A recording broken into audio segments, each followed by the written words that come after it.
Okay, welcome to lesson 53 of Radio 2, H Radio 223 part-time. Welcome to another class for the week, and we're going to end it here for week 3. All right, so or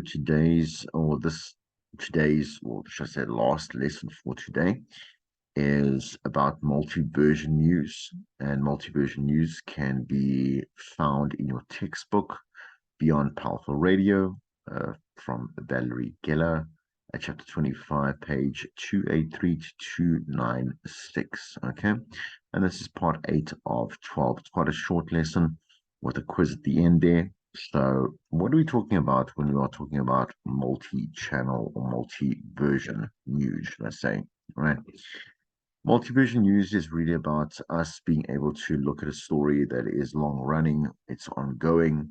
We can look at the way that we comprise our bulletins and rewrite them to update them on an ongoing basis from, let's say the bottom to the top of the hour, or from the bottom or from the top to the bottom of the hour. And we're going to update that throughout, let's say, a newscast, throughout a specific show, throughout a specific day, in a week, whatever it may be.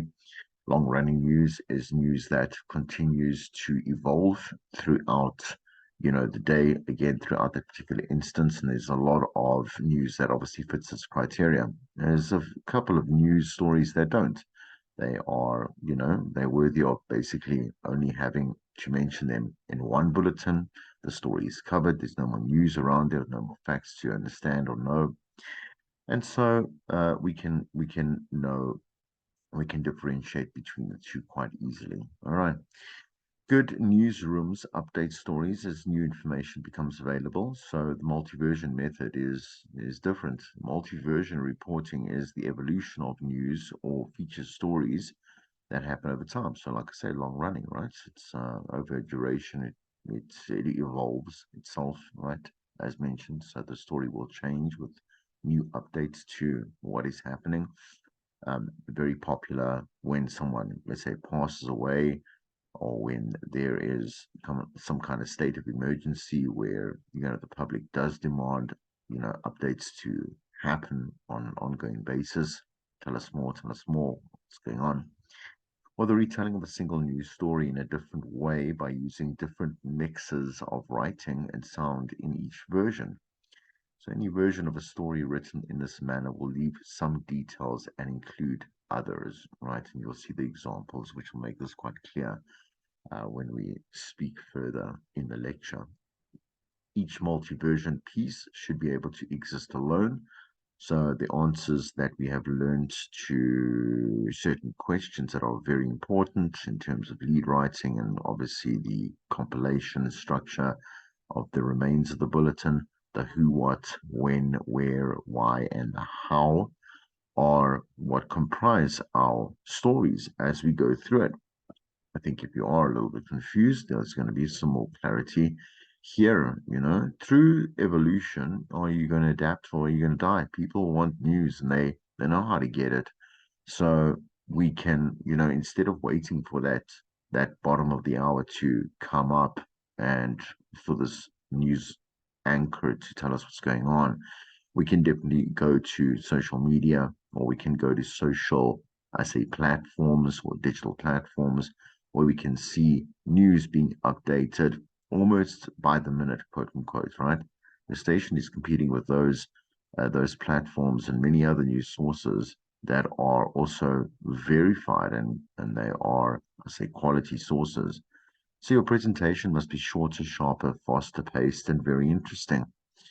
Let them know in the market it's not uncommon to find a station advertising on buses, billboards, and if the station can afford it, might be on TV. But here is another way that multiversion can work. Your local newsroom can now build on what national networks are sending, or vice versa. We found that stories do evolve from very small towns and small papers and small media sources that are local to that community. So the news reporter or journalist will kind of get, a bit of a gauge as to whether the story is worth following, whether it's worth developing further, and they'll build on that, right? So let's go to the method. The method, everybody figures out his or her own way to approach this whole multi-version aspect or angle to news writing, right? So in this case of maybe a feature story, you can think of a multi-version reporting or report as a miniature soap opera, right? So you are looking again, it's not about, let's say, keeping certain facts from them just to maybe excite them or keep them in tune for what happens next. That's not I think that's not ethical. We want to be able to factually provide them with what is available. And as the story will change and grow, certain aspects of the story will be focused on, which will obviously become very apparent to us, or maybe more important angles to visit, or there's now new information. We can also, we want to know, we know that we might want to stretch it out across the day because we see the potential for certain aspects of the story to be again, investigated further and obviously unwrapped, right? So build your audience through the mornings and leave them with a cliffhanger in a way to bring them back tomorrow. Should obviously we close for the day at, let's say, 6 or 7 o'clock in the news on a weekday. And we know that definitely there's going to be some new information when we wake up, quote unquote, with our listener in the morning, right? So some advanced techniques. Sometimes on a charge and reaction story, you can create several versions by focusing alternately on the charge, then the denial, right? So if we look at, let's say, court cases, again, it's those different points of view, and I'm not taking this verbally, so literally here with the charge we're looking at different aspects that might ignite, the different points of view. So we're seeing it from let's say, I don't know, maybe the government's point of view in one story or one part of the story. We come back and we look at how it's affecting, let's say, the person on the street or any affected parties. We could be looking at downsizing in a company and from the one perspective, see what the CEO has said, of the COO, whatever it may be. But then on the other side, look at, let's say, what the employees or their families have got to say or how they're being affected.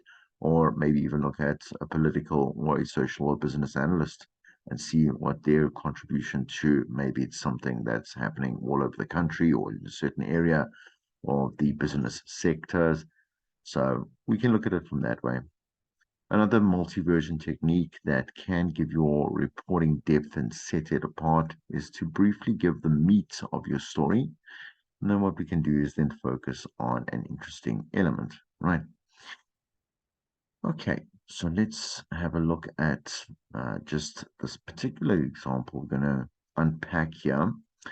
There's a multi-version approach to a blizzard that hit New York City. The station had already broadcast reports on the traffic tie-ups, interviewed storm experts, and city officials, reported on electrical outages, and ensured all the hard news on the story was already covered. But Harris's assignment, Harris being the journalist in this case, was to continue to cover the story and to get the human angle, as I've just mentioned above. So we're going to just focus into that. Excuse me, my power just went out. So let me just put some lights in my situation. Okay, I'm just going to go here. And then let's just see this a little bit clearer. Just going to, yeah, yeah. So if we look at, let's say, the first version of the New York blizzard, we're going to read through all four. So let's do it together. The first version doesn't use an actuality. It actually describes the scene, right? So give us the information, tell us what it's about, and get out, right? So the Columbus Circle, let me start that again. The Columbus Circle station is a pretty strong argument for placing the rest of the city underground and having New Yorkers evolve into a race of mole people. I mean, it's dirty and you can't understand the announcements, but at least there's no slipping and sliding down here because there's no snow down here. About the only hint of the weather above is that a lot of folks are dressed up in clothing usually associated with Arctic exploration, but nobody looks any more testy or miserable than they usually do. Lee Harris 1010 win. WINS. One, it can't be 1010, it's 1010 WINS, at the Columbus Circle Station. So we can hear that obviously this particular Lee is a field reporter doing a little bit of a kind of informal, but definitely looking at the wording and that. So you can obviously imagine this person on TV. Definitely, this is like definitely one of those things that you'd find like a CNN, etc. And and like this is definitely a community. I would say broadcaster, not necessarily a radio station, right? But the structure of this definitely tells me that it's somewhere there, it's sitting there. So let's look at the multiversion 2. Lee Harris uses a quote here, but the woman is difficult to understand. So he repeats his statement and leaves it in the report. Well, there's no snow down here in the Columbus Circle Station. In fact, there's very little indication of the situation topside at all. Other than the Arctic Explorer look favored by many of the commuters this morning and the above average number of homeless people who came down to get out of the storm. This 35-year-old woman says she actually likes this kind of weather because it tends to make it people or to make people more generous and she needs the help. So the woman, so now we're going to get a bit of a soundbite. That includes a bit of a vox. I'm off the streets and I'm 8 months pregnant. Welfare's finding me a place pretty soon. Harris says to her, "You're 8 months pregnant and you slept in the streets last night." And she says, "I sleep on the street." That's right. And he says to her, she says she slept on the street the last time she was pregnant. Lee Harris, 1010 WINS at the Columbus Circle Station, just signing out there. Let's look at multi version 3. Well, on top of everything else, the weather is apparently making a bad impression on some of our foreign visitors. The businessman from Hong Kong, this businessman from Hong Kong, no, let me start that again. This businessman from Hong Kong just doesn't see the charm in having his flight delayed 36 hours and waiting almost that long to get a cab. And then we go to the interactive Vox piece. Well, it's interesting, but it's not very impressive, man. And that's O'Harris says, "Oh, I suppose the weather is better in Hong Kong." Well, we are having a tropical climate over. We are having a tropical climate over in Hong Kong. So hot weather, winter time, you are up to like 50 to 60 degrees. That's okay if you like being comfortable and that sort of thing. Lee Harris, 101 WINS at the cab line at the Sheraton, New York. So can you see just in terms of the demographic of the target of where he is, that particular place, the destination is different.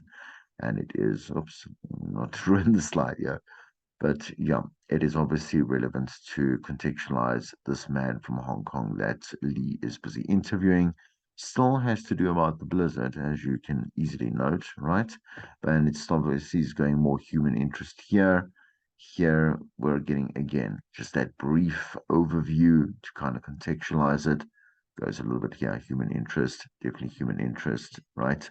Um, Let's look at version 4. We're back at the subway station with the woman who's pregnant and homeless. One of the reasons the subway was put below ground was to make it impervious to days like this. And below ground, it looks like just another day, including the usual contingent of people who call the subway home night after night. Home night after night. Okay, there we go. This woman says that she's been homeless for 8 years, but weather like this has its advantages. The woman will then say, even though it's colder, street people have a tendency to be more friendlier. And if it's snowing, well, if you're homeless, and they do help you out more than when the weather is nicer. Harris then responds, by the way, that woman claims to be and appears to be 8 months pregnant with my last kid, and I slept on the street also. Harris, 101 WINS in the Columbus Circle station. Right. And let's look at the next page here to see a different example at different times. Zoom out just a little bit here. You can see the whole bulletin there. CBS Spectrum, Shinaway newscast, right, at 7 a.m. Good morning. Here's a CBS News brief. A monster merger is in the works. It could be the biggest ever. We get a little bit of a quote here, right? Sabella Atlantic Corporation Telecommunications Incorporated and Liberty Media Corporation today announced that they have signed a letter of intent to merge. She's with Bell Atlantic. If approved, the deal would create a $60 billion multimedia giant, number 6 in the Fortune 500. American scientists Russell Hulse and Joseph Taylor of Princeton University have won the Nobel Prize in Physics, this for their work on the study of pulsars and Einstein's theories, relatively speaking. Nice little pun there is trying to make. Jim here, or Jim Shinaby. Right. Toronto has, okay, anyway, Toronto has won the American League pennant, beating Chicago last night to win the series in 6 games. Fire officials in Austin, Texas say 3 recent fires were set up by kids who say they got the idea from MTV's Beavis and Butthead cartoon. And the mayor of New Haven, Connecticut, says it felt like a bee sting, but it was a bullet that hit him in the leg. Police say that it went through 2 steel doors and a wall before it bounced off Mayor LeSueur's leg, or LeSueur, right? He's okay. From SBS or CBS News, I'm Shinaway, Jim Shinaway, just Shinaway, like sure. Right, so then we see the update at 7:30, and there's another at 8 that we're going to go through. Let's see the difference here. Note the differences. Okay, so good morning. Here's the CBS News brief. Bell Atlantic has announced a major merger. It plans to buy cable giant Telecommunications Incorporated and its Liberty Media subsidiary. Russell Hulse and Joseph Taylor, both of Princeton University, have won the 1993 Nobel Physics Prize for their studies on Einstein's theories. Some students at Oakland's University in suburban Detroit are upset about not being informed that a lab they were using was also their home to AIDS research using a live virus. Then we get a little bit of a soundbite. We have absolutely no indication that any of these students were exposed. However, we are discussing this matter with students to alleviate their concerns. The school's David Disson. So that's obviously, just making sure that we say, but that would obviously fit better before the school's David Disson had this to say. That sounds better. Rats are nothing new to ships, but this ship is the Space Shuttle Columbia. 48 rats are now on board the orbiter, preparing for tomorrow's scheduled launch. Deputies in Citrus County, Florida, were chasing Daniel Bennock, wanted on a probation violation, when Bennock jumped into a lake and tried to swim to freedom. That was until he saw a 7-foot alligator floating nearby. He's now in jail. Glad to be there. From CBS News, I'm Jim Shinaway. All right. All right, so we can see that obviously addition of both the alligator story, the rat story, both the school and AIDS story has been it's been added to the bulletin. The Beavis Butthead one, the sports one here, as well as the mayor in Connecticut that got shot was excluded now. And the 2 stories that are now quote unquote long running or still important, right, are the Nobel Peace Prize winners, right? So we say, well, our listeners would like to know who won the prize, and obviously the big haul, right? the takeover by Bell Atlantic. So let's see what it looks like at 8 o'clock. Okay. Good morning. Here's a CBS News brief. Somali warlord Mohammed Farah Adid has today. No, let me just start that again. So let me get the pronunciation correct. Good morning. Here's a CBS News brief. Somali warlord Mohammed Farah Adid has today vowed to release captured U.S. pilot Michael Durant and Nigerian peacekeeper Adid said, and a Nigerian peacekeeper, excuse me, Adid says that the two hostages will be released today or tomorrow. The Philadelphia Phillies will take on Toronto's Blue Jays in the World Series beginning Saturday night. The Phillies beating the Braves 6-3 last night to win the National League pennant. Phillies manager Jim Fregosi, some Italian, I think, says then obviously in a soundbite, I guess we're going to be the underdogs again. It's not a bad way to go. The space shuttle's fueled, and so far all systems are go for the launch later this morning. The Rite Aid and Revco drugstore chains are expected to announce today that they're suing several drug makers for alleged price fixing. Quite a scene during a radio debate featuring Nilo Yuri, a candidate for mayor of Hialeah. I think that's it. Hialeah. Yes, Hialeah. No, Hialeah. I've never heard of it before. Right, anyway, because I don't live in America. Right, Florida. Again, suspended incumbent mayor Raul Martinet. There we go. Raul Martinet. So let's start that again. Quite a scene during a radio debate featuring Nilo Yuri, a candidate for mayor of Hialeah, Florida, and suspended incumbent mayor Raul Martinet, yeah, Yuri, claims that during the debate, Martinet stood up and spat at him. Martinet says that he just was blowing. A third candidate, Salvatore D'Angelo, says it was all very embarrassing. From CBS News, I'm Jim's Chenoweth. Oh, see, I even must updated his name. Jim's Chenoweth. Right. Filling it all together. It's my last slide here. So if you have all written news for broadcast, you know how much hard it is to write a shorter story, right? So you saw that these are basically almost headlines, headlines. This is not how would I you to please do your news. We know obviously that we prefer obviously the five sentence, 4 5 sentence bulletin, right? News story, should I say, within the bulletin, right? But this is obviously just we want to show you how the news will be updated and changed as it is. Okay. So the art is not only what you put into the story, it's what you do when you leave out certain aspects of your bulletin, right?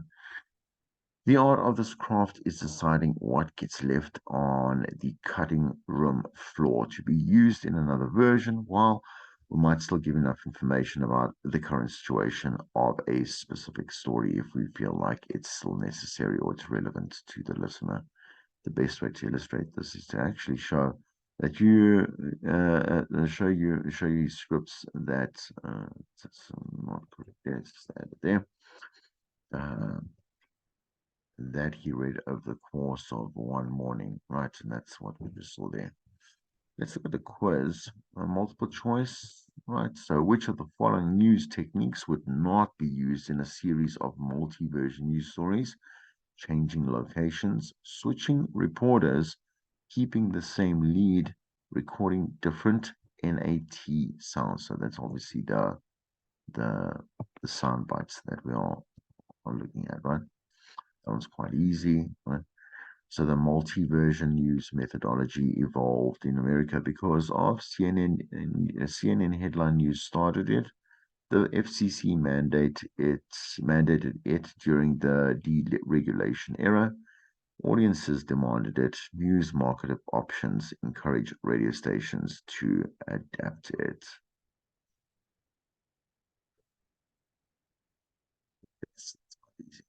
Yeah.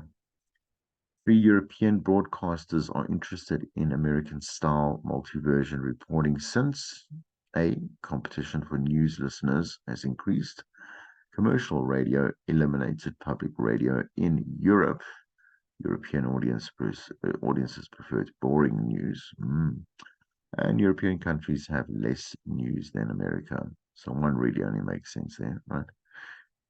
True or false, multi-version news eliminates the need to cover the who, what, why, when, where, and how in each piece.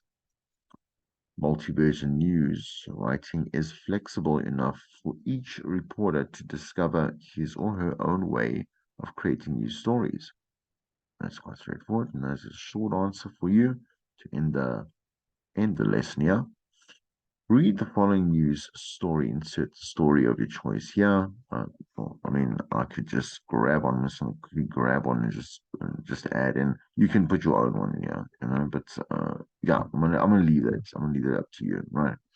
Identify at least however many. I would say, I mean, like let's start small. Let's start small with like three news techniques that could be changed to create a multi-version news story.